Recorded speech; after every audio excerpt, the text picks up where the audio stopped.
பிலிப்பியர் 3:17.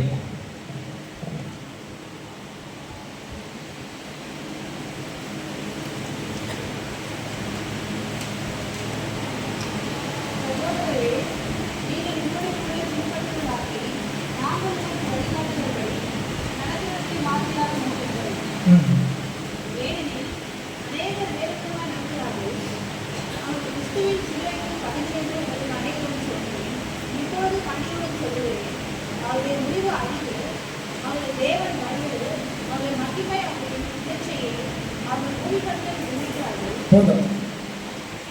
சகோதரரே, நீங்கள் என்னோடு கூட கிறிஸ்துவை பின்பற்றவர்களாகி நாங்கள் உங்களுக்கு வழிகாட்டுகிறபடி நடக்கிறவர்களை மாதிரிகளாக நோக்குங்கள். அநேகர் வேறு விதமாய் நடக்கிறார்கள். அவர்கள் கிறிஸ்துவின் சிலுவைக்கு பயங்கர் என்று உங்களுக்கு அநேக தரம் சொன்னேன், இப்பொழுதும் கண்ணீரோடே சொல்லுகிறேன்.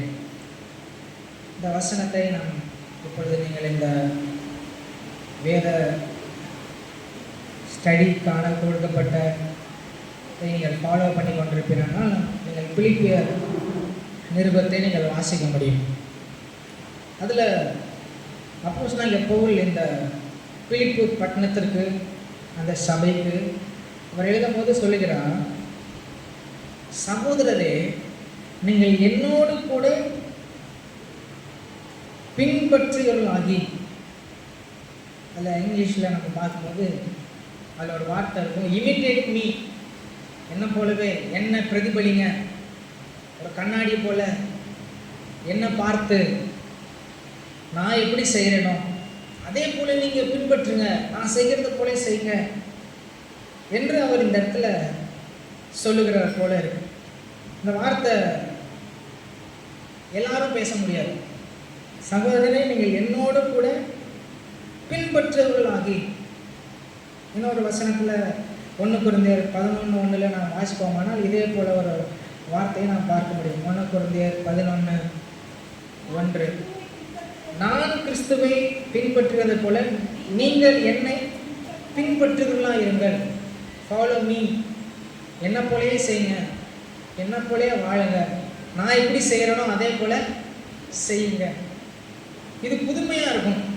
ஏன் அப்படின்னா, நம்ம யூஸ்வலாக பொதுவாக நம்ம மற்றவர்களுக்கு அட்வைஸ் சொல்லும் போது நம்ம என்ன சொல்லுவோம், தயவு செஞ்சு என்ன மாதிரி மட்டும் செஞ்சிடாத, என்ன மாதிரி இருக்காத, நான் இப்படி இருந்துட்டேன் நீ அப்படி செய்யாத, என்ன ஃபாலோ பண்ணாத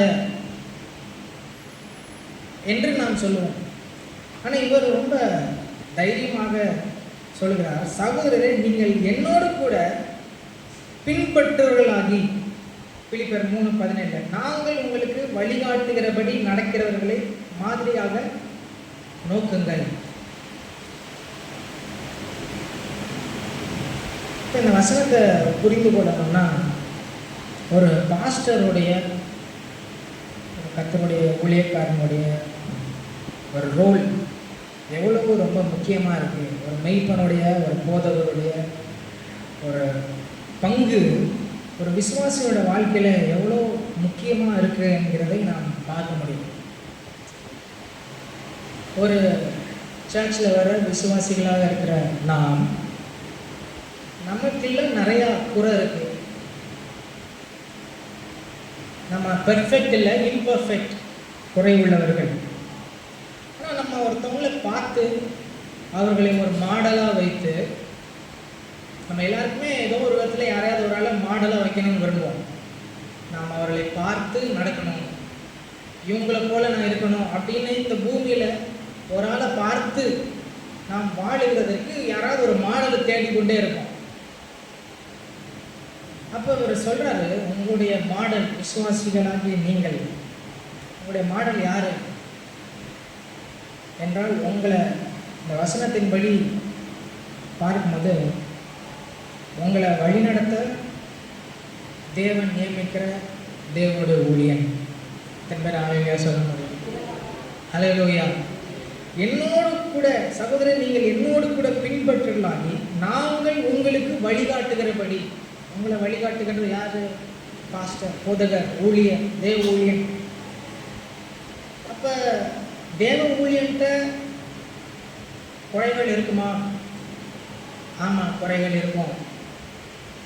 ஆனால் ஒரு தேவனுடைய மனுஷனுக்கு தெரியும், தேவனுடைய மனுஷன் எவ்வளோ தூரம் இந்த பூமியில் அவர் வாழ்ந்துட்டு இருக்காரோ அவருக்கு தெரியும். பாவத்தோடு இருக்கக்கூடிய போராட்டம் அது எவ்வளோ வலிமையானது, ஒவ்வொரு நாளும் அதோட போராடுகிறது எவ்வளோ கடினமானது அப்படிங்கிறத அவரால் அண்டர்ஸ்டாண்ட் பண்ணிக்க முடியும், உணர்ந்து கொள்ள முடியும். உங்களுக்குள்ளே இருக்க போராட்டத்தை என்ன பண்ண முடியும்? பாவத்தோடு இருக்கக்கூடிய போராட்டத்தை அவரால், தேவனுடைய மனுஷனால் உணர்ந்து கொள்ள முடியும். பரிசுத்தமாக வாழ்கிறதுக்கு நாம் எவ்வளவு பிரயாசப்படணும், எவ்வளவு பிரயாசப்பட்டு நாம் அந்த பரிசுத்தத்தை காத்துக்கொள்ள வேண்டும், அது எவ்வளோ டிஃபிகல்ட்டாக இருக்கும், எவ்வளோ கடினமாக இருக்குது அப்படிங்கிறத உங்களை வழி நடத்துகிற அந்த மாதிரிக்கு அதை விளங்கி கொள்ள முடியும், அதை புரிந்து கொள்ள முடியும். கிறிஸ்துவை மகிமைப்படுத்துகிற சிந்தனைகளை, கிறிஸ்துவை மையப்படுத்தின சிந்தனைகளை, பரிசுத்தமான நினைவுகளை எப்போவுமே கொண்டிருக்கிறது எவ்வளோ பெரிய கடினம் அப்படிங்கிறது தெரியும் தேவனுடைய மனுஷனுக்கு. நம்முடைய நாவை அடக்கி பாதுகாக்கிறது, மற்றவர்களை காயப்படுத்தாமல், மற்றவர்களை கசந்து விழுகிற வார்த்தைகளை பேசாமல், நம்முடைய நாக்கை காட் பண்ணுறது, கட்டுப்படுத்தி காத்து கொள்வது எவ்வளோ சிரமம், அந்த போராட்டம் எவ்வளோ கடினமானதுங்கிறத உங்களை மாடலாக மாதிரியாக வழிகாட்டுகிற ஒரு மெய்ப்பனுக்கு அது தெரியும். முக்கியமாக தேவபக்தியாக வாழ்க்கையை நடத்தும் போது முக்கியமாக என்ன பேசுகிறோமோ அதை செயல்படுத்துறது, அதுவும் குடும்பத்தில் என்ன பேசுகிறோமோ அந்த உபதேசத்தை குடும்பங்களில் மனைவி இடத்துல அந்த பொறுமையை, அந்த சாந்தத்தை, அந்த அன்பை அதை காட்டுறதுல எவ்வளோ தடுமாற்றங்கள் ஏற்படுது அப்படிங்கிறத ஒரு தேவனுடைய மனுஷனால் புரிந்து கொள்ள முடியும். அப்போ உங்களுக்கு இருக்கக்கூடிய இந்த பூமியில் இருக்கக்கூடிய சீஷனாக இயேசுவை பின்பற்றுறதில், அவரை போல மாறுறதில்ல இருக்கக்கூடிய கடினமான காரியங்களை ஒரு தேவனுடைய மனுஷனால் புரிந்து கொள்ள முடியும். நிறைய நேரத்தில் நம்ம இப்போ நான் சொன்ன நிறைய காரியங்களை நம்ம நிறைய நேரத்தில் குறைபற்று தடுமாறி இருப்போம். நிறைய நேரத்தில் நாம் தடுமாறி, அதனால தேவனை நாம் கவலைப்படுத்தின அந்த அனுபவத்தினால நமக்குள்ள ஒரு பெரிய துக்கம் உண்டாயிருக்கிறத நம்மளால் விளங்கி கொள்ள முடியும். அது ஒரு மெய்ப்பனுக்கு தெரியும். அப்போ நம்மளுடைய லெக்கு என்ன இந்த பூமியில்? ஏன்னா அந்த இதே அதிகாரத்தில் 14வது வசனத்தில் பார்க்கும்போது, கிறிஸ்து இயேசுக்குள் தேவன் அழைத்த பரம அழைப்பின் பந்தய பொருளுக்காக லெக்கை நோக்கி தொடருகிறேன். என்ன லெக்கு? கர்த்தருடைய பிள்ளைக்கு லெக்கு என்ன? அந்த எண்டு, அந்த ரிப்பன், அந்த லெக்கு என்ன? எண்டு கோல் என்ன? கிறிஸ்துவை போல மாறுதல். அதான் லெக்கு. ஒரு ஆண்டவருடைய பிள்ளை, ரட்சிக்கப்பட்ட ஒரு கர்த்தருடைய பிள்ளைக்கு லெக்கு என்ன அப்படின்னா, நான் கிறிஸ்துவை போல மாறணும். இந்த கிறிஸ்துவை போல மாறுற அந்த பிரயாசத்தில் நான் பட்டியலிட்டேன் இல்லையா? இதோட நமக்கு தினமும் என்ன இருக்குது? ஒரு பெரிய போராட்டம். சாந்தமாக, சமாதானத்தை, குடும்பத்தில் அன்பை, இணக்கத்தை செயல்படுத்துறதுல, தெய்வீகமான நினைவுகளை, தெய்வீகமான சிந்தனைகளை தரித்து கொண்டிருக்கிறதுல, பரிசுத்தமாக வாழ்கிறதில்ல, நீதியாக வாழ்கிறதில்ல, பாவத்துக்கு விரோதமாக போராடி ஜெயமாக வாழ்கிறதில்ல, இருக்கக்கூடிய சவால்களை தேவ பலத்தோடு நம்ம எப்படி போராடுகிறோம் அப்படிங்கிறத ஒரு தேவனுடைய மனுஷனால் புரிந்து கொள்ள முடியும். விசுவாசிக்கு இருக்கக்கூடிய அந்த பாடுகளை புரிந்து கொள்ள முடியும். ஏன் அப்படின்னா அவரும் அதே பாடுகளுக்குள்ளாக தான் போயிட்டுருக்கிறார். அப்போ ஒரு தேவனுடைய மனுஷனுக்குள்ள குறைபாடுகள் இருக்குது. ஆனால் ஒரு விசுவாசி பார்க்கும்போது, நான் என்னுடைய தேவனுடைய மனுஷனை பார்க்கும்போது எனக்கு வழிகாட்டுகளை பார்க்கும்போது என்னோட அவங்க பரிசுத்தத்தில் உயர்ந்திருக்கிறதையும், என்னோட அன்பில் அவங்க பிரயாசப்படுறதுல உயர்ந்திருக்கிறதையும் நான் மாடலாக பார்த்து என்னுடைய வாழ்க்கையை வழி நடத்துறதுக்கு அவங்கள வைக்க முடியும் அப்படிங்கிற சொல்கிற இடத்துல தான் கர்த்தர் தேவனுடைய ஊழியர்களை வைத்திருக்கிறார். அல்லேலூயா. அவர் சொன்னார், இமிட்டேட் மீ.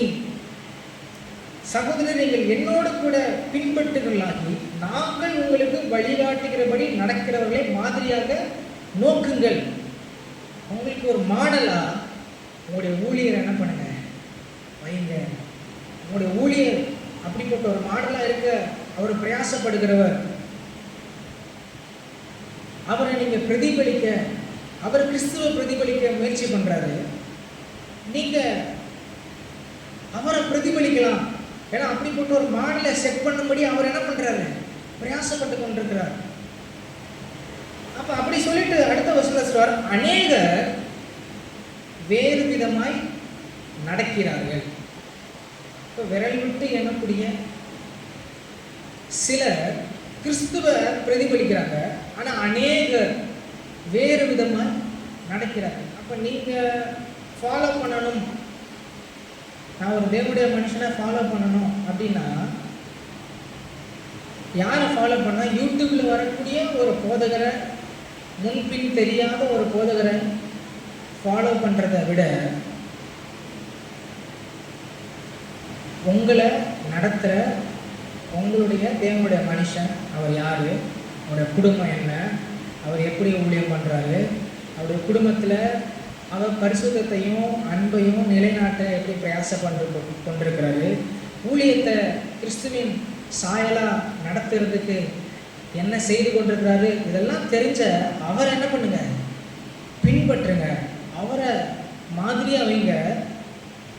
உங்களுக்கு தெரியாமல் என்னைக்கோ ஒரு நாள் வந்து போகிற ஒரு கெஸ்ட் ஸ்பீக்கராக வந்து போகிற, இல்லை ஒரு யூடியூப்பில் திறந்த உடனே கோட் சூட் போட்டு வரக்கூடிய அப்படிப்பட்ட ஒரு மாடலை, ஆடம்பரமாக வரக்கூடிய அந்த மாடலை அப்படி பின்பற்றாமல் நீங்கள் நன்கு அறிஞ்ச உங்களுடைய தேவனுடைய ஊழியனை நீங்கள் என்ன பண்ணுங்க, பின்பற்றுங்கள். அவர் மாடலாக மாதிரியாக உங்களுக்கு வழிகாட்டி நடத்துகிறவர்களை மாதிரி இல்லாமல் நோக்குங்கள். ஏன்? ஏன்னா அநேகர் வேறு விதமாய் நடக்கிறார்கள். நான் என்னுடைய சின்ன வயசில் என்கிட்ட கேட்டால், என்னுடைய ஆஃபீஸில் இன்டர்வியூ எடுத்தாங்க ஒரு 6 வருஷத்துக்கு முன்னாடி, 5 வருஷத்துக்கு முன்னாடி. அப்போ கேட்டாங்க, உன்னுடைய ரோல் மாடல் யாருப்பா? அது ஒரு கொஸ்டின். உன்னுடைய மாதிரி யாரு? இப்போ நீங்கள் என்ன சொல்லியிருக்கீங்க? நான் சொன்னேன், என்னுடைய ரோல் மாடல் என்னுடைய பாஸ்டர் தான் அப்படின்னு சொன்னேன். அப்புறம் இந்த கம்பெனியில் நான் உள்ளே வந்துட்டேன். அதுக்காக என்னை செலக்ட் பண்ணலை. பட் எனக்கு மனதில் அவங்க சொன்னோன்னே எனக்கு மனதில் வந்தது யார்? என்னுடைய பாஸ்டர், என்னை வழி நடத்துகிற ஊழியர். ஏன்னா அவருடைய ஃபேமிலி பற்றி தெரியும், அவர் யாருன்னு எனக்கு தெரியும், அவரோட நான் பழகியிருக்கேன். சவால்கள் வரும்போது அவர் எப்படி அதை செயல்படுறாரு, எப்படி ஃபங்க்ஷன் ஆகிறாரு, கடினமான காரியங்கள் வரும்போது அதை எப்படி அவர் ஹேண்டில் பண்ணுறாரு, அதெல்லாம் நான் பார்த்துருக்கேன். பரிசுத்தத்துக்காக எப்படி பிரயாசப்படுறாருங்கிறத நான் பார்த்துருக்கேன். நீதிக்காக எப்படி அவர் போராடுறாருங்கிறத நான் பார்த்துருக்கேன். அதனால் எனக்கு யார் வழி காட்டுகிறார்களோ அவர்கள் தான் எனக்கு மாதிரி. நான் முன்னப்பின தெரியாமல் திடீர்னு சில நம்ம சர்ச்சில் கெஸ்ட் ஸ்பீக்கர் வருவாங்க, இனிமேலும் வருவாங்க. ஆனால் மாதிரி யார் என்று நீங்கள் யோசித்து பார்த்தா, இங்கேயே உங்களோட இருந்து வரக்கூடிய சவால்களை, தனக்கும் குடும்பத்துக்கும் சபைக்கும் வருகிற சவால்களை ஹேண்டில் பண்ணுகிற ஒரு தேவனுடைய மனுஷன் தான் உங்களுக்கு மாதிரி. இந்த வசனம் படிக்கும்போது நீங்கள் என்னோட கூட பின்பற்றுவர்களாகி, அப்போ ஒரு தேவனுடைய மனுஷன் எதற்காக பிரயாசம் கொண்டிருக்காருன்னா அந்த லெக்கு, நம்ம எல்லாருக்கும் ஒரே லெக்கை நோக்கி தொடர்கிறோம். என்ன லெக்கு? கிறிஸ்துவை போல மாறணும். கிறிஸ்துவை போல நான் மாறணும். கிறிஸ்துவை போல மாறணும். என்னுடைய ஜென்ம சுவாபம், என்னுடைய பழைய சுவாபம் நிறைய ஒட்டி கொண்டிருக்கு. அதெல்லாம் கொஞ்சம் கொஞ்சமாக நான் அப்படியே தவிர்த்து கிறிஸ்துவை போல மாறணும் அப்படிங்கிறதுல ஒரு தேவனுடைய மனுஷன் போராடிட்டு இருக்கிறாரு. அவர் ஒரு நிலையில் இருக்கிறார், ஒரு தேறின நிலையில் இருக்கிறார். ஆனால் இன்னும் தேர வேண்டியது இருக்கு. அதுக்கு முன்னாடி வசனத்தில் நாம் வாசித்தோம்னா நம்ம அதை படிக்கலாம். ஆக நம்மில் தேறினவர்கள் யாவரும் இந்த சிந்தையால் இருக்க கடவோம் என்று பார்க்கணும். அப்போ ஒரு பாஸ்டர் அவர் இந்த பரிசுத்தத்துக்காக கிறிஸ்துவை போல மாறுகிற அந்த பிரயாசத்தில் தேறி இருக்கிறவர், அவரை நீங்கள் பின்பற்றலாம். அப்போ உங்களுடைய ஊழியருடைய ஃபாலோ லிஸ்ட்டில் யாரோ ஒரு ஆளை வைக்கக்கூடாது. ஏன் என்று பார்த்தால் எபேசியர் 4:14 வாசிக்கும் போது, நாம் இனி குழந்தைகளாக இராமல் மனுஷருடைய சூதும் வஞ்சகத்திற்கு ஏதுவான தந்திரமுள்ள போதகமாகிய பலவித காற்றினாலே அலைகளைப் போல அடிபட்டு அலைகிறவராக இராமல். எபேசியர் 4:14 வாசிக்கும். நம்மளை சுற்றி பலவிதமான உபதேசங்கள் இருக்கு, பலவிதமான காற்று என்று நாம் இந்த இடத்துல வாசிக்கிறோம். பலவிதமான உபதேசம். என்ன உபதேசம்? நீ எப்படி வேணா வாழலாம், நீ எப்படி வேணா பிஹேவ் பண்ணலாம், சர்ச்சுக்கு எப்படி வேணா வரலாம் என்று எந்த விதமான, ஏன்னா ஏதாவது ஒன்று கடித்து சொன்னால் அது சர்ச்சை விட்டு போயிடுவாங்க, எல்லாரையும் அப்படியே ப்ளீஸ் பண்ணுற மாதிரியே பேசணும், அதனால அவங்களுக்கு ஏற்ற உபதேசத்தை பேசினா தான் அவங்கள இங்கே சர்ச்சில் வச்சுக்க முடியும். அதனால் நீ தப்பு பண்ணுறேன்னா அது இயேசு அவனை மன்னிச்சிருவார். சிலுவையில் அவன் பாவத்துக்கெலாம் அவர் ஏற்கனவே அடிக்கப்பட்டார், அதனால் நீ தப்பு பண்ணலாம், எப்பயாவது ஒரு தடவை நீ அப்படி பண்ணிக்கலாம் என்று உபதேசத்தில் வேற்றுமையான உபதேசத்தை பேசுகிற பலவிதமான காற்று. அப்போ ஒரு தேவனுடைய ஒரு விசுவாசி ஒரு யூடியூப்பை திறக்கும் போதோ நீங்கள் வெளியே கேட்கும் போதோ பலவிதமான உபதேசங்கள் வருது.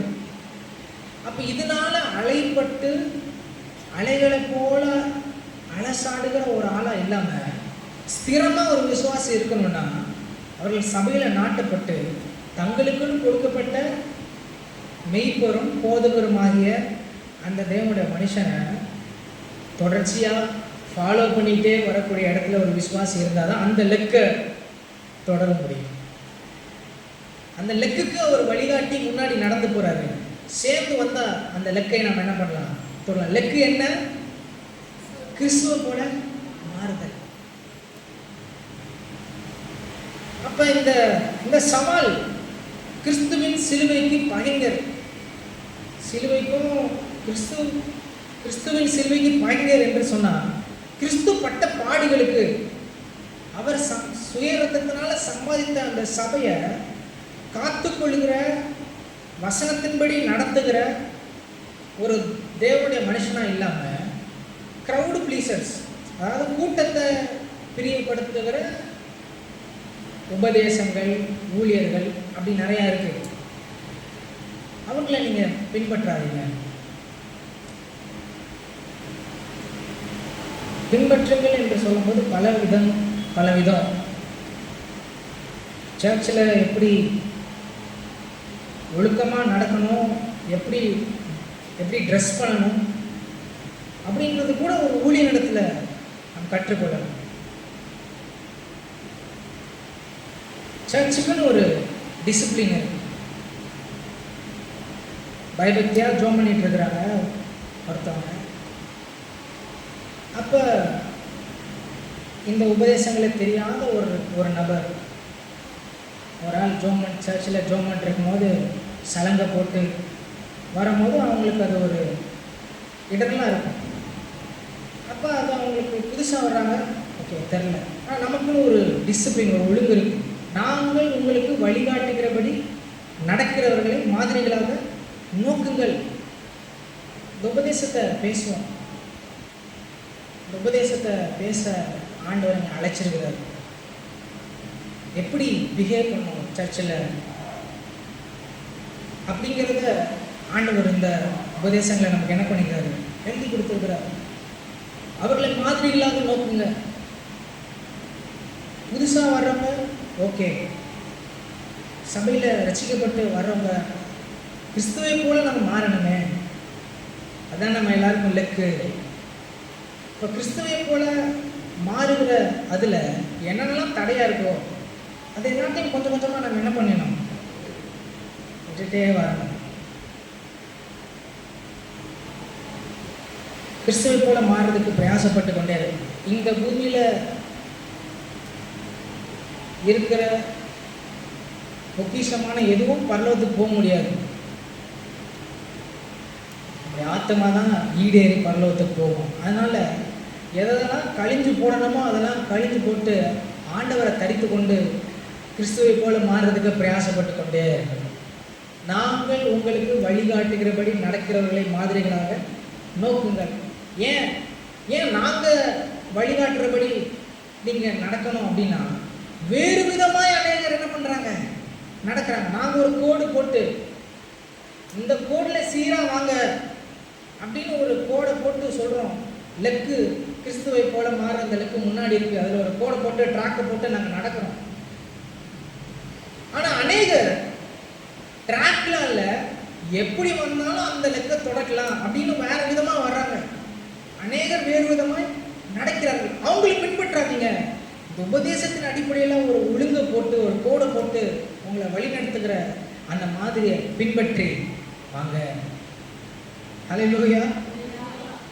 சபையை நடத்துகிற ஊழியம் என்று சொல்லும் போது ஒரு பாஸ்டர் ஊழியம், மெய்ப்பர், போதகர், ஆண்டவர் கொடுத்திருக்கிற ஒரு அதிகமான பொறுப்பு.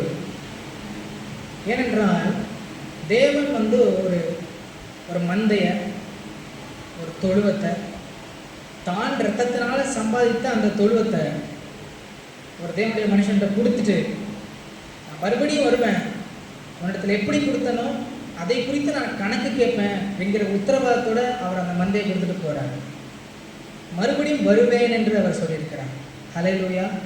பிரதான மெய்ப்பர் இயேசு என்று நான் பார்க்கும்போது சீஃப் ஷெப்பர்ட், எப்படி சீஃப் மினிஸ்டர் என்று பார்க்க இல்லையா, சீஃப் ஷெப்பர்ட், பிரதான மெய்ப்பர். அவருக்கு கீழே மெய்ப்பராக வைத்திருக்கிறார் சிலரை. ஒவ்வொருவருக்கும் மந்தையை கொடுத்துருக்கிறார்.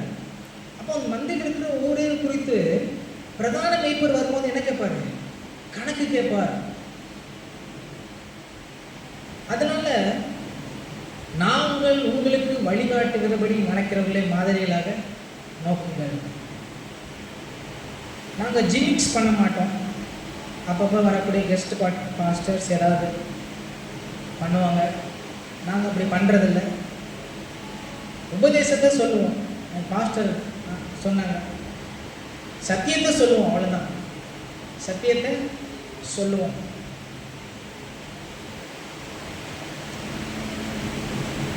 வரக்கூடிய போதவர்களுக்கு உங்களை பற்றி ஃபுல்லாக தெரியாது.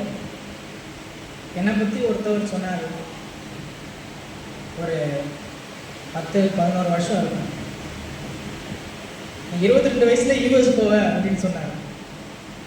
கேட்கும்போது நல்லா இருக்கா, நல்லா இருக்கு. 22 வயசில் படிச்சுட்டு என் காலேஜ், 22 வயசில் நீ யூஎஸ் போவேன் அப்படின்னு கேட்கும்போது நல்லா இருக்கு, ரொம்ப ஆறுதலாக இருக்குது.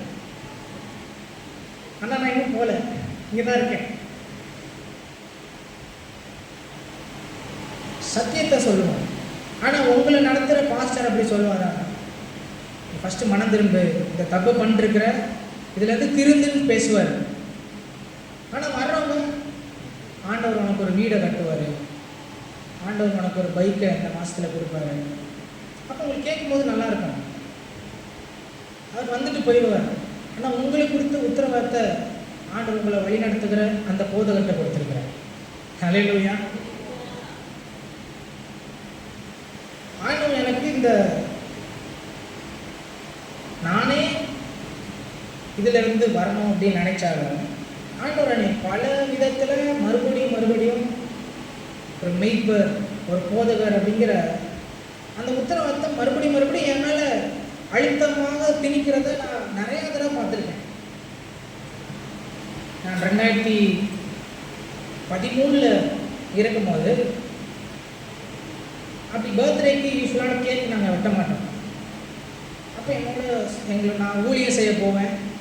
அப்படி எங்களோட கூட ஊழியம் செய்கிற சில சகோதரர்கள் முடிஞ்சு ஒரு நாள் ஒரு சார் அப்படி ப்ரேயரில் நடத்துகிறவர் அவர் ஒரு நாள் கூப்பிட்டார்.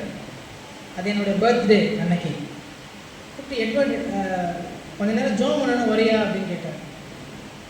சார் நான் வந்து ரெஸ்ட் எடுக்க போகிறேன், நைட்டு 10 o'clock ஆயிடுச்சு, ரெஸ்ட் கொஞ்ச நேரம் ஜோம் பண்ணலாம் வந்தால் ஒரு சாப்பல் இருந்தது, காலேஜ் சாப்பல்.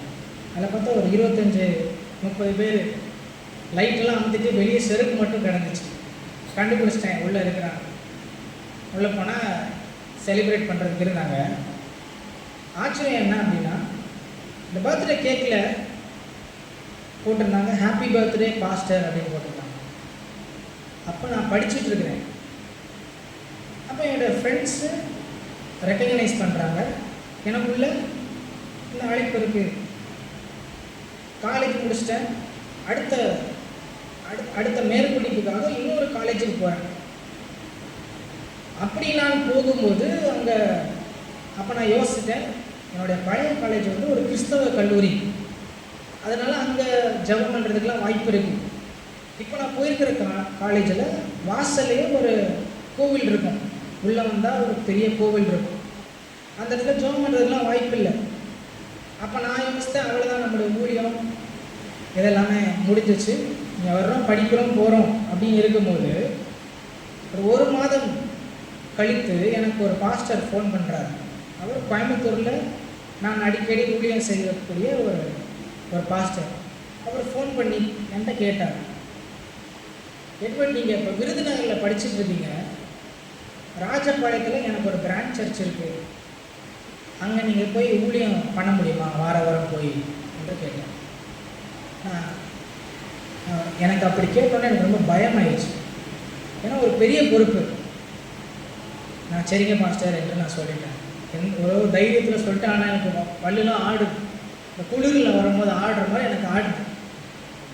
நான் அப்போ படிச்சுட்டு இருக்கிறேன். அப்போது வாரம் ஒரு சர்ச்சுக்கு போய் அந்த சர்ச்சோட பாஸ்டர் நான் தான். அடுத்த ஒரு 1.5 வருஷம் அவங்க என்னை அங்கே இருந்து வரவே கூடாது, அங்கேயே வச்சுக்கணும் என்று சொன்னாலும் எனக்கு ஆண்டவர் என்னை வழி நடத்தினதுனால அப்போ என்னுடைய பாஸ்டர்கிட்ட நான் கேட்கணும், இப்படி ஊழியம் வருது, அப்போ அப்படியே நம்ம நாட்டு போக முடியுமா? நம்ம யார்கிட்ட கேட்கணும்? நமக்கு உத்தரவாதம் பண்ணுற ஒரு பாஸ்டர் இருப்பார்ல, அவர்கிட்ட என்ன பண்ணணும்? கேட்கணும். என்னுடைய பாஸ்டர் என்னை பற்றி நல்லா தெரிஞ்சு வச்சுருப்பார். இப்போ அவர்கிட்ட போய் நான் கேட்க போகிறேன். பயந்துட்டு கேட்குறேன். ஏன்னா என்னுடைய பாஸ்டர் எப்போவுமே எங்களை திட்டிட்டு தான் இருப்பார். இதை சரியாக பண்ண மாட்டேற, இதை எடுத்து ஒழுங்காக வைக்க மாட்டேற, மைக்கை ஒழுங்காக வைக்க மாட்டேற, இதை ஒழுங்காக சுத்தம் பண்ண மாட்டேற, இந்த பாயை நேராக உனக்கு போட தெரில, இப்படி தான் திட்டிகிட்டே இருப்பார். அவர்கிட்ட போய் நான் ஊழியம் பண்ணுறேன் பாஸ்டர் அப்படின்னு சொன்னால் அவர் என்ன நினைப்பார்? நம்ம பாயவே ஒழுங்காக போட தெரில அப்படின்னு அவர் கேட்கலாம் இல்லையா? அதனால் நான் அவர்கிட்ட ஒரு பயந்துட்டு நடுக்கத்தோட பாஸ்டர் இந்த மாதிரி ஊழியத்தை கூப்பிட்றாங்க, நான் போகலாமா என்று அவர் கேட்கும்போது அவர் சொன்னார். இதுக்கு முன்னாடி அவர் அப்படி சொன்னார், கர்த்தர் உன்னை எப்படி வழி நடத்துகிறாரோ அப்படி செய் அப்படின்னு சொல்லிட்டார். எனக்கு ஆச்சரியமாக இருக்குது. கர்த்தர் உன்னை எப்படி வழி நடத்துகிறாரோ அப்படி செய். இப்போ அவர்கிட்ட இருந்த சிக்னல் வந்துருச்சு. அந்த ஊழியத்தை 1.5 வருஷம் இருந்தேன். அவங்க விடவே மனசில் முடிச்சு வந்துட்டேன். அடுத்து மறுபடியும் என்னுடைய பாஸ்டர்கிட்ட வந்துட்டேன். பாஸ்டர்கிட்ட ஒரு 1 வருஷம் சர்ச்சிலே இருந்தேன். இப்போ பாஸ்டர் சொன்னால் நீ சென்னைக்கு தான் போகணும் என்று சொன்னாங்க.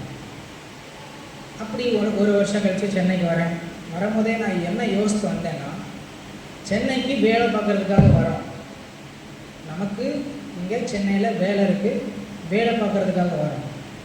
அதனால இங்கே ஊழியம் செய்ய நம்ம வரலை. அதனால் வந்தோம், ஆஃபீஸ் போனோம், திருப்பி வீட்டுக்கு வந்தோங்கிற இதில் இருக்கணும் என்று நான் அப்படி தான் சென்னைக்கு வரும்போது பிளான் பண்ணிட்டு வந்தேன். அப்போ நான் இந்த 1.5 வருஷம் ஊழியம் செஞ்ச, நான் இந்த ஊரில் ஊழியம் செய்கிறேன்னு பாஸ்டருக்கு தெரியும். ஆனால் அதில் எந்த சர்ச்சில் எப்படி ஊழியம் செஞ்ச இதெல்லாம் அவருக்கு தெரியாது. நான் இங்கே சென்னைக்கு வந்துட்டு நான் அப்படி பாஸ்டர் சொன்னார், நீ போரூரில் ஒரு பாஸ்டர் இருக்கிறாரு, அவங்க தான் தங்கணும் அப்படின்னு சொல்லியிருக்காரு. அங்கே ஒரு 4 மாதம் அவங்க சர்ச்சில் தங்கியிருக்கேன். அதுக்கப்புறம் அண்ணா நகரில் வந்து தங்கினேன். அப்போ ஒரு நாள் நான் என்னுடைய அழைப்பை குறித்து நான் யோசிச்சுட்டு இருந்தேன். என்ன திட்டம் வச்சிருக்கிறீர் ஆண்டவரே என்று நான் யோசித்து கொண்டிருக்கும் போது ஒரு நாள் என்னுடைய அம்மாட்டிருந்து கால் வருது. அப்போ அவங்க சொல்கிறாங்க, பாஸ்டர்கிட்ட எதர்ச்சியாக போனோம். பாஸ்டர் சொன்னார், பாஸ்டர் வந்து அவருக்கு ஒரு கெஸ்ட் ஸ்பீக்கராக ராஜபாளையத்தில் அவரை கூப்பிட்டுருக்குறாங்க. அப்போ அவர் அங்கே போனாராம். அங்கே போகும்போது அவரை கூப்பிட்டு அந்த பாஸ்டருக்கு நம்ம பாஸ்டரை தங்க வைக்கிறதுக்கு இடம் இல்லை, வசதி இல்லை. அதனால் அவரை ஒரு கிராமத்துக்கு கூட்டிகிட்டு போனாங்களாம்.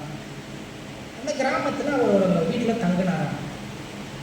அந்த வீட்டில் அவர் சாப்பிட்டு இருக்கும்போது அந்த அம்மா அந்த பாஸ்டர்கிட்ட கேட்டாங்களா, பாஸ்டர் நீங்கள் எந்த சர்ச்சிலேருந்து வரீங்க?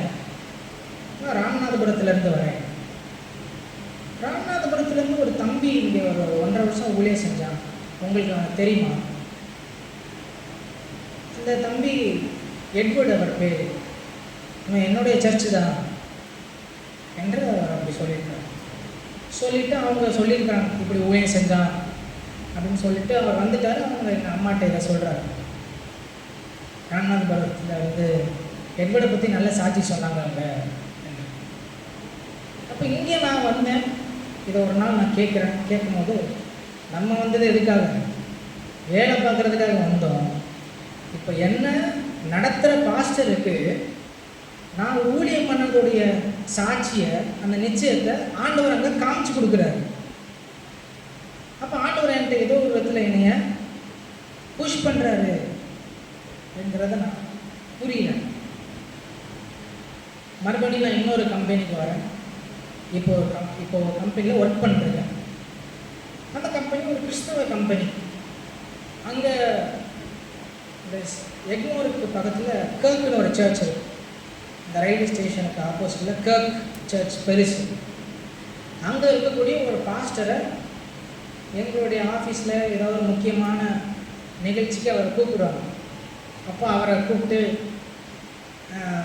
அந்த நிகழ்ச்சி நடக்கும் போது இப்போ நான் வேலை பார்க்குற இடத்துல என்னுடைய பாஸ் எனக்கு வேலை எடுத்தவர்.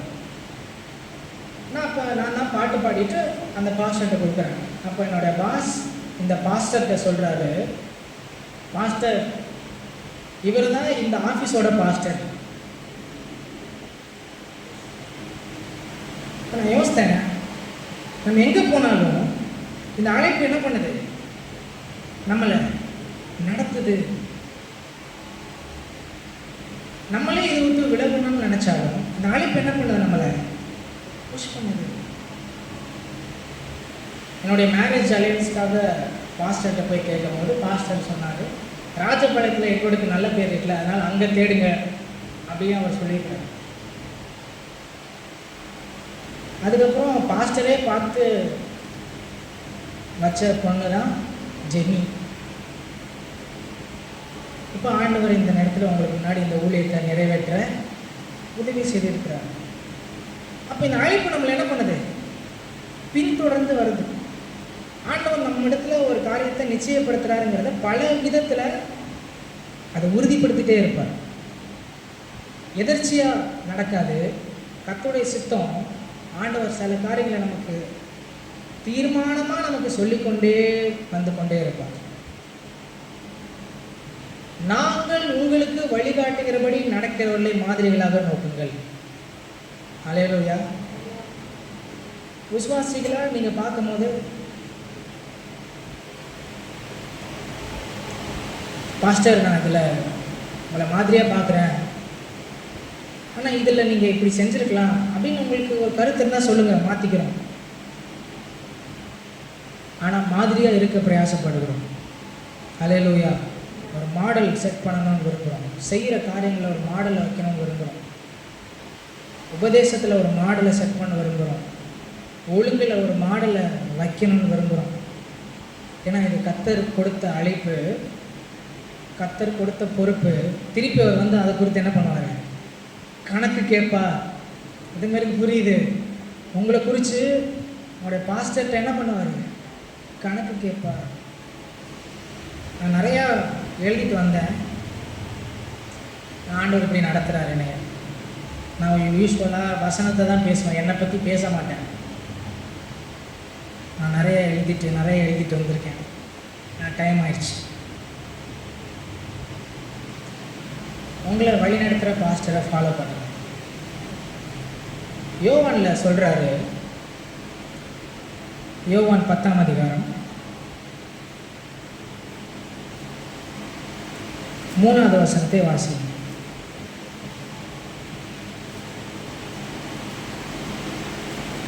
வாசலை காக்கிறவன் அவனுக்கு திறக்கிறான், ஆடுகளும் அவன் சத்தத்துக்கு செவி கொடுக்கிறது. அவன் தன்னுடைய ஆடுகளை பேர் சொல்லி கூப்பிட்டு அவைகளை வெளியே நடத்தி கொண்டு போகிறான்.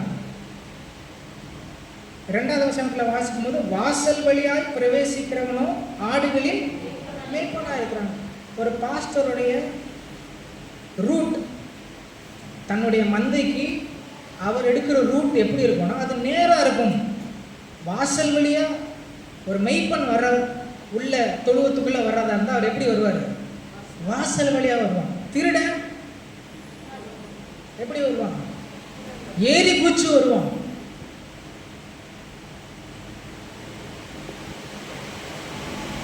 ஆனால் ஒரு மந்தை மேய்க்கிற அந்த மெய்ப்பன் எப்படி வருவார்னா டைரக்டாக வாசலுக்குள்ளே வருவார். ஏன்னா அவர் மெய்ப்பன். உங்களிடத்துல ஒரு குறை இருக்குது அப்படின்னா சுற்றி வளைச்சு அப்படி பேசுகிற அவசியம் இல்லை. தப்புனா தப்பு, திருத்திக்க, மாறு, மனம் திரும்பு. டைரக்டாக வாசல் வழியாக வந்து உன்கிட்ட இது பழுது இருக்குது, சரி பண்ண, அப்படிங்கிற ஒரு உத்தரவாதத்தை பெற்றிருக்க ஒரு தேவனுடைய மனுஷன் தான் ஊழியன். ஹல்லேலூயா. 4வது வசனத்தில் வாசிக்கும் போது, அவன் தன்னுடைய ஆடுகளை வெளியே விட்ட பின்பு அவைகளுக்கு முன்பாக நடந்து போகிறான். நான் சொன்னேன் மாடல், மெய்ப்பன் முன்னாக நடந்து போகிறான். ஆடுகள் அவன் சத்தத்தை அறிந்திருக்கிறதுனால் அவனுக்கு பின் செல்கிறது. அந்நியருடைய சத்தத்தை அறியாதபடியால் அவைகள் அந்நியனுக்கு பின் செல்லாமல் அவனை விட்டு ஓடிப்போம். இது என்னுடைய பாஸ்டருடைய உபதேசம் இல்லையே, இது பைபிள் படி எங்களுடைய பாஸ்டர் போதிக்கிற உபதேசம் இல்லாமல் இது வேற மாதிரி இருக்கே அப்படிங்கிறத ஒரு ஆடால் பகுத்தறிய முடியும். ஏன்னா ஒரு மெய்ப்பன் பேர் சொல்லி கூப்பிடுகிறான், அந்நியனுக்கு பேர் தெரியாது, அதனால ஆடு அவனுக்கு பின் செல்லாது. ஆனால் ஒரு மெய்ப்பன் பேர் சொல்லி கூப்பிடுறான், நீ நீ நீ பேர் சொல்லி அழைக்கிறான், ஆடு அவனுக்கு பின் செல்லுகிறது. அதுதான் ஒரு ஊழியத்துடைய மேன்மை. ஹல்லேலூயா. ஆண்டவர் பொறுத்தவரை ஒவ்வொரு ஆடுகளை குறித்தும் ஆண்டவர் கணக்கு கேட்பார். ஏன்னா ஆடு யாரோடது, ஒரிஜினலாக ஆடு யாரோடது பார்த்தா அது தேவனுடையது. ஏன்னா அவர் தான் சுய ரத்தத்தினால சம்பாதிச்சிருக்கிறார், உங்களை வாங்கியிருக்கிறார். உங்களை ஒருத்தர் ரத்தத்தை கொடுத்து வாங்கிட்டார், அவர் சம்பாதிச்சு கையில் கொடுத்தது. இப்போ மறுபடியும் வரும்போது நான் என் ரத்தத்தை கொடுத்து, விலை மதிப்பில்லாத ரத்தத்தை கிரயமாக கொடுத்து நான் கொடுத்த அந்த ஆளுடைய நிலை என்ன அப்படிங்கிறத குறித்து ஆண்டவர் கணக்கு கேட்பார். அதனால போட்ட ஒழுங்கில் சீராக இல்லாமல், போட்ட கோடில் நேராக வராமல் வேற ட்ராக்கில் வந்தால் உங்களை கண்டித்து கடிந்து கொண்டு போதித்து புத்தி சொல்லுகிற ஒரு பொறுப்பை, ஒரு உத்தரவாதத்தை ஆண்டவர் ஊழியனுக்கு கொடுத்துருக்கிறார். அதனால வரக்கூடிய போதனை அது அன்பின் கடிந்து கொள்ளுதலாக வரும். ஆனால் அந்நியன் வரும்போது, ஏறி குதிச்சு வரும்போது அவங்கள கூப்பிடுறதுலாம் ரொம்ப பாசமாக அவங்கள கூப்பிடுவார். பாசமாக உங்களை கூப்பிடுவாங்க, செல்லங்களா அப்படின்னு கூப்பிடுவாங்க. ஆனால் எதுக்காக அப்படின்னா, அந்த மந்தையிலிருந்து ஆட்டை எடுத்துட்டு ரொம்ப தடவி கொடுத்து கொண்டு போவாங்க. அது எதுக்காக அப்படின்னா, எதுக்காக கொஞ்ச நாளில் ஸ்லாட்டர் பண்ணுறதுக்கு, அறுக்கிறதுக்கு. ஆனால் ஒரு மேய்ப்பன் கூப்பிடும் போது அப்படி கூப்பிட மாட்டார். ஏன் அங்கே தூரம் போயிட்டுருக்கான்னு சொல்லி ஒரு கோலை வச்சு ஒரு அடியை வச்சு என்ன பண்ணுவார், பக்கத்தில் வா, சேர்ந்து நில்லு, சீராக நட, ஒழுங்கா வா அப்படின்னு சொல்லுவார். அவருக்கு வேறு விதமாக பேச முடியாது. ஏன்னா அவருடைய நிலைமை அவருக்கு தெரியும். நாங்கள் உங்களுக்கு வழிகாட்டுகிறபடி நடக்கிறவர்களை மாதிரிகளாக நோக்குங்கள். அந்நியருடைய சத்தத்துக்கு பின் செல்லாதீங்க. ஒரு பாஸ்டருக்கு வேற பிஸ்னஸ் இல்லை. பிஸ்னஸ்னால் உங்களிடத்துல வரும்போது உங்களிடத்துல இருக்கிற கிறிஸ்து அல்லாத தன்மைகளை உங்கள்கிட்ட பேசி உங்களை வழிநடத்துகிற பிஸ்னஸ் தான் அவருடையது. வேற பிஸ்னஸ் இல்லை, வேற பிஸ்னஸ், வேற நோக்கம் இல்லை, வேற தொழில் இல்லை. தப்புனா அது தப்பு. ஆனால் அப்படி ஒரு தேவனுடைய மனுஷன் அப்படி சொல்றதுனால நிறைய நேரத்தில் அவர் என்னவா மாறிடுவார்னா சத்ருவா மாறிடுவார். சத்தியத்தை சொல்றதுனால சத்ருவாக தான் மாற முடியும். ஒரு எப்பவுமே ஒரு பாஸ்டர் வந்து எல்லாரும் என்னை பற்றி நல்லாவே நினைப்பாங்கன்னு நினைக்கக்கூடாது. நான் அப்படி நினைக்க மாட்டேன். என்னை பற்றி பிரசாந்த் எப்பவுமே நல்லா நினைக்கணும், பிரசாந்தும் நல்லா நினைக்கணும், ஜோசப் பிரதர் நல்லா, இந்த சிஸ்டர் நல்லா நினைக்கிறோம். இப்படி எல்லாருமே என்னை பற்றி எப்பவுமே நல்லாவே நினைக்க முடியாது. அப்படி உங்கள் எல்லாரையும் ப்ளீஸ் பண்ணுற மாதிரியே நான் நடந்துக்கிட்டால் நான் ஊழியனாக இருக்க முடியாது. ஏன்னா நான் சேவகனாக இருந்தாலும், நான் ஒரு ஊழியனா சபைக்கு சேவகனாக இருந்தாலும், எஜமானன் நீங்கள் இல்லை, எஜமானன் மேலே இருக்கிறார் அவர். ஹல்லேலூயா. அவர் தான் எஜமானன், அவர் கீழே சேவகன். எப்பவுமே ஒரு பாஸ்டர் வந்து எல்லாரும் என்னைய நல்லாவே நினச்சிட்டு இருப்பாங்க, அப்படி இருக்க முடியாது. அவர் கடிந்து கொண்டு போதித்து உபதேசம் பண்ணி புத்தி சொல்லுகிற ஒரு பொறுப்பை ஆண்டவர் என்ன பண்ணியிருக்காரு, கொடுத்துருக்கிறார். ஆண்டவர் ஏன் ஒரு பாஸ்டர் தேவை? வசனத்தை எடுக்க முடியல. தாவீதை குறித்து வாசிக்கும் போது தாவீது ஒரு பெரிய அக்கிரமம் பண்ணிடுறார். உரியா என்கிற தன்னுடைய போர் சேவகனுடைய மனைவியை தனக்கென்று எடுத்துக்கொண்டு யுத்தத்தில் பிளான் பண்ணி உரியாவை யுத்தம் கடினமாக நடக்கிற இடத்துல அவனை நிறுத்தி அவனை கொலை செய்திடுறார். இப்படி அவர் செய்து கொண்டிருக்கும் போது ராஜாவாகிய தாவீது, ராஜா யாரு? அபிஷேகம் பண்ணப்பட்ட தேவனுடைய மனுஷன் தான் யாரு? தாவீது. நீங்கள் அபிஷேகம் பண்ணப்பட்டிருக்கீங்களா? ஆமாம். ராஜா அபிஷேகம் பண்ணப்பட்டவர் தான். தப்பு செஞ்சுட்டு உட்காந்துருக்கிறார். அப்போதான் ஆண்டவர் ஒரு தீர்க்கதரிசி அனுப்புகிறார். சொல்கிறாரு, ஒரு பணக்கார ஒருத்தவன் இருந்தானா, அவனிடத்துல நிறைய ஆடுகள் இருந்ததான். ஆனால் ஒரு தரித்திரன் ஒருத்தவன் இருந்தானா, அவனிடத்துல ஒரே ஒரு ஆடு தான் இருந்ததான். அந்த ஒரே ஒரு ஆடு அவனிடத்துல பிள்ளை போல பழகுமா. பிள்ளைங்க சாப்பிட்டெல்லாம் அவன் அந்த ஆடுக்கு கொடுத்து அவன் வளர்த்து வந்தானா. ஒரு நாள் இந்த ஐஸ்வர்யவானுடைய வீட்டுக்கு ஒரு வழிபோக்கன் வந்தான். இப்போ இந்த வழிபோக்கனுக்கு சமைச்சு கொடுக்கும்படி அந்த ஐஸ்வர்யவான் என்ன பண்ணானா, இந்த தரித்திரனுடைய வீட்டில் இருக்கக்கூடிய ஒரே ஆட்டை எடுத்துட்டு வந்து அதை அடித்து அவனுக்கு என்ன பண்ணானா, கொடுத்தான். இப்படி ஒரு கதையை தீர்க்கதரிசியாகிய நாத்தான் தாவீதுக்கு சொன்னோன்னே, தாவீது யார், என்ன தொழில் செஞ்சுட்டு இருந்தார்? மெய்ப்பன், ஆடு மேய்ச்சிட்டு இருந்தார்.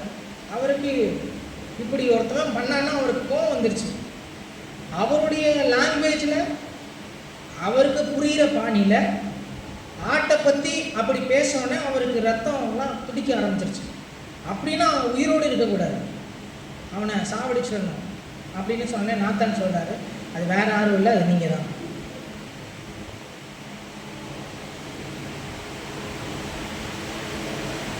உடனே தாவீது சங்கீதம் 51 எழுதுறார், ஆண்டவரே உமக்கு விரோதமாக நான் பாவம் செஞ்சேன்,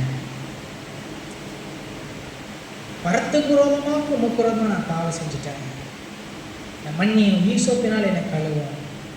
இப்படி தாவீது நிறையா மனம் திரும்பி அவர் அங்கே சொன்னாலும், ஆனால் நாத்தான் நாங்கள் தீர்க்கதரிசி தாவீதோட குடும்பத்தை பார்த்து சொல்கிறாரு, உன் வீட்டில் எப்பவுமே பட்டயம் இருக்கும், நீ செஞ்ச தப்பினால இதன் மூலமாக பிறக்கிற பிள்ளை செத்து போகும், உன் வீட்டில் பட்டயம் எப்போவுமே இருந்து கொண்டே இருக்கும், சண்டை எப்போவுமே உன் வீட்டுக்குள்ளே இருக்கும். அதனால் தாவீதோட பிள்ளைங்கள்லாம் பார்த்தீங்கன்னா அம்னோன் செத்து போவான், அப்சலோம் செத்து போவான், எல்லாம் செத்து போவாங்க. அவங்களுடைய டாக்டர், அவருடைய ஒரே பிள்ளை, அவனும் சேதமடைவா. இதெல்லாம் நம்ம பார்க்க முடியும். அப்போ ஒரு தீர்க்கதரிசி அபிஷேகம் பண்ணப்பட்ட அந்த தாவீதுக்கு அவன் மனம் திரும்புறதுக்கு தேவையான வார்த்தையை டக்குன்னு என்ன பண்ணுறாரு, பேசுகிறாரு பாருங்க. தாவீது அப்படி மனம் திரும்புறதுனால தான் எத்தனையோ வருஷத்துக்கு பிறகு ஸ்தேவான் அவர் பேசும்போது சொல்கிறாரு, தாவீது ஆண்டவருக்கு இருதயத்துக்கு ஏற்றவன் அப்படின்னு சொல்கிறாரு. ஏன் அப்படின்னா மனம் திரும்பிட்டார்.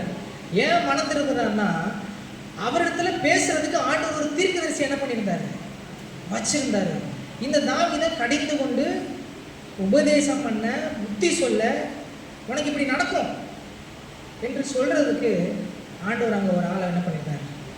தாவீது அதை கேட்ட உடனே, நான் ராஜா, நீ தீர்க்கதரிசி தான், எனக்கு நீ சொல்றியா என்ன சொல்லி அவரை சேதப்படுத்தலை. உடனே ஆண்டவர்கிட்ட சரணாயிட்டார். அதனால் பைபிளில் நீங்கள் பார்த்தீங்கன்னா எல்லா ராஜாவையும் இந்த தாவீதுங்கிற ராஜாவோட தான் கம்பேர் பண்ணி, இவன் தாவீதை போல தேவனுக்கு பிரியமாக வாழலை, இவன் தாவீதை போல தேவனுக்கு பிரியமாக வாழலை, 42 ராஜாவையும் இந்த ராஜாவுக்கு கம்பேர் பண்ணி தான் பைபிளில் சொல்லப்பட்டிருக்கு. ஏன்னா அவனிடத்தில் பேசுறதுக்கு ஆண்டவர் ஒரு ஊழியனை ஏற்படுத்தி வச்சிருந்தாரு. அவன் பேசும்போது இந்த தாவீது என்ன பண்ணாரு. இன்னொரு சம்பவத்தை சொல்லி முடிக்க, இன்னொரு சம்பவத்தில் பார்க்கும்போது தாவீதுக்கு தன்னிடத்துல எவ்வளவு சேவகர்கள் இருக்காங்க, சோல்ஜர்ஸ் இருக்கிறாங்க, என் படை எவ்வளோ பெருசு அப்படின்னு அவருக்கு தெரியணும்னு ஒரு ஆசை வந்துருச்சு. அப்போ 2 சாமுவேலில் பார்க்கும்போது அது ஒரு ஆசையாக வரும். 2 நாளாகத்தில் பார்க்கும்போது சாத்தான் ஏவினான் அப்படின்னு இருக்கும். சாத்தான் வந்து தாவீதை ஏவுறான், உன் போர் பட பலம் எவ்வளோங்கிறத நீ கணக்கெடுக்கணும் அப்படின்னு ஒரு எண்ணம் வருது. தாவீதுக்கு அது தேவையில்லை. ஏன் அப்படின்னா தாவீதுடைய வழக்கெல்லாம் வசனங்கள்லாம் பார்த்தா யுத்தத்தில் கர்த்தர் தான் தாவீதுக்கு ஜெயம் கொடுத்தார். சோல்ஜர்ஸ் 5 பேர் இருந்தாலும் 5000 பேர் இருந்தாலும் தாவீதுக்கு ஜெயபலமாக இருந்தது யாரு? கர்த்தர். வெண்கல வில்லும் என் புயங்களால் வளைய பண்ணினி, என் கைகளை யுத்தத்திற்கு போருக்கு வில்லுக்கு பழக்கு வித்தீர் அப்படிலாம் சொல்றாரு. கோலியாத்தை மடிய பண்ணது தாவீதுடைய பலத்தினாலேயா இல்லை கர்த்தருடைய பலத்தினாலேயா? கர்த்தர் இவன் எய்கிற அந்த கல் அவனுடைய சரீரம் முழுவதும் அடைக்கப்பட்டு ஒரே ஒரு இடம் மட்டும் காலியாக இருந்தது. கரெக்டாக அங்கே போய் பட வச்சு அவனை முன்னாடி விழ வச்சார் கர்த்தர். இப்போ தாவீதுடைய வெற்றியெல்லாம் பார்க்கும்போது அவரிடத்துல யுத்த வீரர்கள் அதிகமாக இருந்ததுனால ஜெயம் இல்லை, கர்த்தர் இருந்ததுனால ஜெயம். ஆனால் தாவீதுடைய மனசில் இப்போ ஒரு விருப்பம், ஒரு ஏவுதல், சாத்தான் ஏவம், எத்தனை பேர் இருக்காங்கன்னு பாருங்க என்றது. அப்படி என்னொன்னே 7 லட்சம் யுத்த வீரர்கள் மேலே இருக்கிறதா. யோவாபுங்கிற படைத்தளபதி சொல்கிறான், தாவீது ராஜா நீங்கள் ஏன் இதெல்லாம் எண்ணணும், ஆண்டவர் உங்களுக்கு இன்னும் நிறையா லட்சமான சேவங்களை கொடுப்பாரு, நீங்கள் என்னன்னு சொன்னாலும் தாவீது எண்ணிட்டார். என்னொன்னே இப்போ ஆண்டவர் காத்து அப்படிங்கிற தீர்க்கதரிசி அனுப்புகிறார். அனுப்பிச்சுட்டு சொல்கிறாரு, நீ பெருமைப்பட்டு நீ என்ன ஆரம்பிச்சிட்ட, இது கர்த்தருக்கு விரோதமாக ஆயிடுச்சு. அதனால் ஆண்டவனுக்கு 3 ஆப்ஷன் கொடுக்குறாரு. 1, 7 வருஷம் பஞ்சம், ஓகேவா அப்படின்னு கேட்குறாரு. அடுத்து சத்ருவுடைய கையில் ஆண்டவனை ஒப்பு கொடுப்பார், 2வது ஆப்ஷன், ஓகேவா அப்படின்னு கேட்குறாரு. 3வது ஆப்ஷன், தேசத்தில் வாதம் உண்டாகும், கொரோனா மாதிரி வாதம் வரும். 3 ஆப்ஷனில் கொடுங்க ஏதாவது அப்படின்னு காத்திருந்து என்ன பண்ணுறாரு, வந்து சொல்கிறார். சொன்னோடனே தாவீதுக்கு மனுஷன் ஏற்கனவே காலம் ஃபுல்லாக சவுலுடைய கைக்கு தப்பி பிழைச்சி வந்தவனா, திருப்பி சத்துருவுடைய கையில் என்னை கொடுத்துட்டா அதோட என் சோழி முடிச்சு. பஞ்சம் வந்துச்சுன்னா எல்லாம் முடிஞ்சு. அதனால சொல்கிறாரு, கத்தர்கிட்ட இறக்கம் இருக்குது, மனுஷன்கிட்ட இறக்கம் இல்லை, அதனால் நான் கத்தர் கையிலேயே விழுகிறேன் அப்படின்னு சொல்லிட்டார். கத்தர் கையில் விழுந்தோடனே ஒரு தூதன் வந்து பட்டய கருக்கினால தேசத்தை அடித்த உடனே ஒரே நேரத்தில் 70,000 பேர் செத்து போனாங்க. செத்து போனே தாவீது சொல்கிறாரு, ஆண்டவரே, மெய்ப்பனாகிய நான் தப்பு செய்யும் போது என் ஆடுகளை ஏன் ஆண்டவரே அடிக்கிறீர் அப்படின்னு கேட்டு மனம் திரும்பி ஆண்டவருக்கு ஒரு பலிபீடத்தை ஏற்படுத்தி பலி செலுத்தி அப்படி ஆண்டவரோட ஒப்புரவாகி அந்த தேசத்தில் இருக்கக்கூடிய அந்த பிளேக், அந்த கொள்ளை நோய் நிறுத்தப்பட்டது.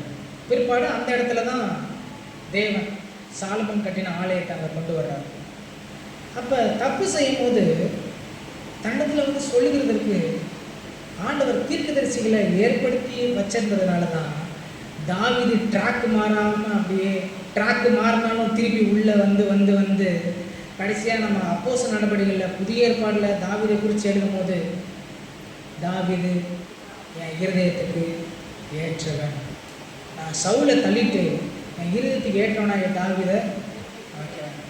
அப்போ உங்களுக்கு நான் கேட்பேன், எனக்கு ஒரு அக்கௌண்டபிள் பர்சன் வேணும், நான் கணக்கு சொல்கிறதுக்கு ஒரு ஆள் வேணும். நிறைய இடத்துல நமக்கு கணக்கு சொல்கிறது பிடிக்காது. நான் என்ன நினைக்கிறேனோ அதுதான் நான் செய்வேன், ஏன் இது நான் முடிவெடுக்கிறது தான் அப்படி இல்லாமல் நான் பேசுகிறதுக்கு, கலந்து ஆலோசிக்கிறதுக்கு ஒரு நபர் வேணும். உங்களுடைய லைஃப்பில் நீங்கள் அப்படி கலந்து பேசுகிறதுக்கு ஆண்டவர் உங்களுக்கு ஊழியர்களை கொடுத்துருக்குறேன். திரும்ப அப்படி விசுவாசிக்கிறீங்க. நான் நினைக்கிறத செய்வேன்னு இருக்காங்க, அது சத்தியத்துக்கு ஒத்து இருக்காங்கிறத பாருங்கள். ஒரு ஊழியன் வந்து எப்பவுமே உங்கள்கிட்ட நீங்கள் என்ன தப்பு செஞ்சாலும் சாஃப்டாகவே பேசணும் இல்லை, சாந்தமாக கடிந்து கொண்டு புத்தி சொல்கிற இடத்துல தான் கர்த்தர் வச்சிருக்கிறார். அதனால் கண்ணீரோடு இந்த ஊழியத்தை பவுல் செஞ்சதாக அவர் சொல்லுகிறார். எபேசு சபைக்கு செய்யும் போது சொல்கிறார், எனக்கு தெரியும் நான் இந்த ஊழியத்தை எபேசு சபையை நடத்தும் போது எந்த ஓனாயும் உள்ளே வரல அப்படின்னு அவர் தைரியமாக சொல்கிறார். ஏன்னா மந்தையை பிடிக்கிற ஓனா எப்போவுமே வெளியே சுற்றிட்டே இருக்கும். டைம் இல்லாதனால அந்த வசனம் போல அப்போஸ்தலர் 20 இருக்குது. அவர் சொல்கிறாரு, நான் போன பின்பு மந்தையை தப்ப விடாத ஓனா உள்ளே வரும், வெளியே இருந்தும் வரும், உங்களுக்குள்ளே இருந்தும் எழும்பும் அப்படின்னு சொல்கிறார். ஆனால் நான் இருக்கிறவருக்கு நடக்காது. ஏன் அப்படின்னா நான் உங்களுக்காக கண்ணீரோட என்ன பண்ணுறேன், உபதேசம் பண்ணி போதித்து புத்தி சொல்லிக்கொண்டே வர்றேன். ஆனால் நான் இருக்கிறவங்க அது அவன் தான் உத்தரவாதம். ஒரு மெய்ப்பன் இந்த தொழுவத்தில் அப்படியே ஒரு வனாந்தரத்தில் அப்படியே போகும்போது வனாந்தரத்தில் ஆடை கொண்டு போய் விட்டு சுற்றி இருக்கிற மட்டை கட்டை அதெல்லாம் வச்சு ஊண்டி அந்த வாசல்லாம் அவன் படுத்திருப்பான். ஓனா வரணும்னா இந்த மெய்ப்பனை தாண்டி தானே பண்ணும், உள்ளே போகணும். அப்படிப்பட்ட ஒரு உத்தரவாதத்தை கொடுத்து தான் வச்சுக்கிறாங்க. நாங்கள் உங்களுக்கு வழிகாட்டுகிறபடி நடக்கிறவர்களை மாதிரிகளாக நோக்குங்கள். என்ன சொல்கிறோமோ உபதேசத்தின்படி அது இருக்கான்னு செக் பண்ணுங்கள். ஆமாம், பாஸ்டர் சொல்கிறது வசனத்தில் இருக்கா பாருங்கள், நீங்கள் செக் பண்ணி பாருங்கள். அப்படியே நம்ப வேணாம், பாஸ்டரை தெய்வமாக வைக்காதீங்க. பாஸ்டர் சொல்கிறது தெய்வ சொல் அப்படி இல்லை, சத்தியத்தின்படி இருக்கான்னு பாருங்கள். சத்தியத்தில் தான் உங்களுக்கு சொல்லுவோம், சத்தியத்தின்படி இருக்கான்னு பாருங்கள். சத்தியத்தின்படி அது இருந்ததுன்னா நீங்கள் அதுக்கு கீழ்ப்படிந்து அடங்கி போனால் கரெக்டாக ட்ராக்கில் இருப்பீங்க.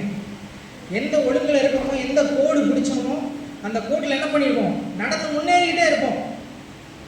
இங்கேருந்து நேராக போனால் ஈஸியாக போயிடலாம்.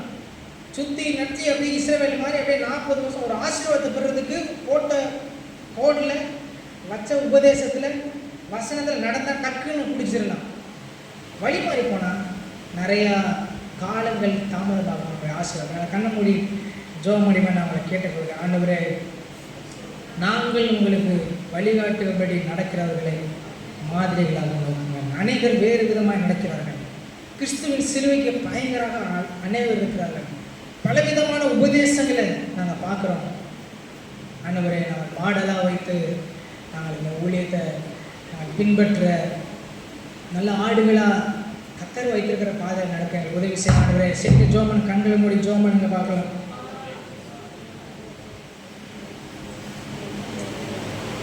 கொடுப்போம். தேசத்துக்கு சத்தியத்துக்கு கீழ்ப்படுது நமக்கு நியமிக்கிற ஓடுகிற பொறுமையோட ஓட கத்திருக்கிறது. ஹல்லேலூயா. உங்களை சரியான பாதையில் நடத்துகிறவர் உங்களுக்கு ஏற்படுத்தப்பட்ட ஊழியக்கார் உங்களை எங்கே நடத்தவும் சொல்லி அவருக்கு தெரியும். நமக்கு நியமிக்கப்பட்டிருக்க ஓட்டத்தில் பொறுமையோடு ஓடப்படுவோம். அதான் அந்த இலக்கை நோக்கி ஓடணும். அதுக்கு நம்ம வழிகாட்டும்படியாக கத்தர் ஊழியர் வைத்திருக்கிறார். கத்த சோதனை அநேகர் வேறு விதமாக நடக்கிறார்கள். இடையில் வந்து போகிற ஊழியக்கார் கத்த சோதரம் ரொம்ப பிரியமாக பேசுவாங்க, ரொம்ப பேசுவாங்க. ஒரு வேளையில் நீங்கள் யூடியூப்லேயே மற்ற காரியங்களை பார்த்தா ரொம்ப நல்லாயிருக்கும். நம்ம ஊழியக்கார் சோதனை கசப்பாக இருக்கும், அவங்க சொல்லி நல்லாயிருக்கும். கத்த சோதனை வந்து போகிறவர்கள். ஆகவே உங்கள் மேல் ஊழியக்காரர்கள் உங்கள் மேல் அக்கறை உள்ளவர்கள் எப்படியாவது அந்த இடத்த ஆண்டு கொண்டு சொல்லியிருக்க அந்த இடத்தை கொண்டு போய் அடையும். நான் கிறிஸ்தை பின்பற்றதோடு நீங்கள் என்னை பின்பற்றுவது இலக்கு நோக்கி அடையும். அதுதான் அந்த பெரிய பொறுப்பு. லேசான காரியங்களில் கத்தர் கிருபதனுடையாவே ஆண்டவர் ஊழியக்காரர்கள் வெளியில் நடக்கிற கிருபதனுடைய எல்லாரும் ஒன்று கூட ஜோபனப்பா எங்களை கொடுக்குறோம். எங்களை அர்ப்பணிக்கிறோம். ஆண்டவரே எந்த இறங்கும்படியாக ஜெபிக்கிறோம். இயேசுவே நன்றியோடு துதிக்கிற ஆண்டவரே நல்லவரே மக்கு சோத்திரம் சோத்திரம் சோத்திரம் சோத்திரம் சோத்திரம் சோத்திரம். ஆண்டவரே நன்றியோடு துதிக்கிறோம், நன்றியோடு துதிக்கிறோம், நன்றியோடு துதிக்கிறோம். சர்வ வல்லவரே மக்கு சோத்திரம் சோத்திரம் சோத்திரம். நம்ம ஆளுக்கான உங்களோட பேசினபடி நானும் சோத்திரிக்கிறப்பா நன்றியோடு துதிக்கிறோம். நாங்கள் கேட்கலாய் மாத்திரம் கைக்கு நடக்க கிருபதன்படியா ஜெபிக்கிற ஆண்டவரே நன்றியோடு துதிக்கிறோம், நன்றியோடு துதிக்கிறோம், நன்றியோடு துதிக்கிற ஆண்டவரே. அப்பா நன்றி. நீங்கள் காட்டுற வழியில் நடக்க உதவி செய்ய மாறுபடியான வழியில் நாங்கள் போய்விடாத படிக்க ஆண்டவரே வேறு வழியில் போய்விடாத படிக்க நீர் எங்களை அழைத்து வந்த வழியில் ஆண்டவரே ஆடுகளின் சத்தத்துக்கு செவி கொடுக்க வேறு சொல்ல பேர் சொல்ல அழைக்கிறோம் சொல்லப்படுது. அப்பா நீங்கள் அழைத்து நடத்தி கொண்டு போகிறீர். இந்த வழி நடக்கிற கிருபதன்படியாக ஜெபிக்கிறோம்ப்பா. எங்களை ஒப்பு கொடுக்கிறோம். கேட்ட வசனங்கள் 100 பலன் கொடுக்கும்படியாக ஜெபிக்கிறோம். நன்றி அப்பா, நன்றி. இந்த நல்ல மாணவர்களுக்கான சோத்திரம், சமூகத்துக்கான சோத்திரம் மட்டுமா எங்களோடு பேசுகிறீரையா. நான் நடக்க வேண்டிய வழி எங்களை காட்டி கொடுக்கிறப்பா. நமக்கு நன்றி செலுத்துகிறோம். மெய்ப்படுத்த பின்னாடி போகத்தக்கதான கிருபை எங்களுக்கு தந்திருக்கிறீரே சோத்திரம். திருநட காலமாக எங்களை அற்புதமாக ஆச்சரியமாக நடத்தி வந்தேன். நாங்கள் வேறு வழியில் நடத்த விடாதபடி சிதறி விடாதபடி மற்றடியினால் உங்களுக்கு மொழினால் எங்களை தேற்றி நடத்தி கொண்டு வந்தவரே நமக்கு நன்றியோடு துதிக்கிறோம். இலக்கு நோக்கி அவரை நடத்தி கொண்டு போகிறீரையா. வேறு விதமாக நாங்கள் நடந்து போய் விடாதபடி சரியான நடக்க எங்களுக்கு திரும்ப காட்டுகிறேன். நன்றியோடு துதிக்கிறோம். உங்களுடைய சிக்ஷிக்கான சோத்திரம், உங்களுடைய கடிதங்களுக்கான சோத்திரம் எல்லாம் சகலம் எங்களுக்கு நன்மை கருவாக செய்கிறபடினால் நன்றியோடு துதிக்கிறோம். சிச்சை செய்தார்கள் தேவனுடைய பிள்ளைகளார்கள் வேதம் சொல்லுவது அதுக்காக நன்றி செலுத்துகிறோம். ஆண்டவரே தகப்பன் சிச்சையால் புத்தர் உண்டோடு வேதம் சொல்லுவது ஆண்டவரே இத்தனை வருடமாக எங்களை சிச்சித்து நடத்தி கொண்டு வர்றபடினால சோத்திரம். ஆண்டவரே இன்னும் கொஞ்சம் காலம் நீ வரப்போகிறீர், போய் சந்திக்க போகிறோம். அதுக்கு முன்னதாக எங்களை இன்னும் எங்களை பிரசித்தப்படுத்தி எங்களை தகுதிப்படுத்தி இந்த வருகையை சந்திக்க எங்களை தகுதிப்படுத்துகிறபடினால சோத்திரம். கேட்ட வசனங்கள் 100 பலன் கொடுக்கும்படியாக ஜெபிக்கிறோம். இந்த வாரம் முழுதும் கூட நடத்துங்க. கைட்டு பிரயாசங்கள் ஆசிரியர்களை போக்குவரத்து கூடுங்க. இந்த வாரம் நடக்கிறதான அன்றுவரே புதன் வியாழன் வெள்ளி சனியார் கூட்டங்களை செவ்வாய்க்கிழமை கூட்டங்களை ஆசீர்வதிக்கும்படியாக ஜெபிக்கிறோம். எல்லாருக்கும் இந்த கரம் இருக்கட்டும். நாமத்தை மாத்திரம் மயப்படுத்தும்படியாக ஜெபிக்கிறோம். நல்ல இயேசு நாமத்தில் கேட்கிறோம் பிதாவே. என் ஆத்துமாவே கர்த்தரை சோதரி, என் முன்னுள்ளமே நாமத்தை சோதரி. என் ஆத்துமாவே கர்த்தரை சோதரி, அவர் செய்த சகல உபகாரங்களையும் மறவாதே. பிதாவாகிய தேவனுடைய அன்பும் நம்முடைய கர்த்தராகிய இயேசு கிறிஸ்துவின் பரிசுத்த ஐக்கியமும் சகல பரிசுத்தவான்களோடும் நம் அனைவரோடும் என்னைக்கும் சதாகாலம் இருப்பதாக. ஆமென். ஹல்லேலூயா, ஹல்லேலூயா, ஹல்லேலூயா. கர்த்தர் ஆசீர்வதிப்பாராக.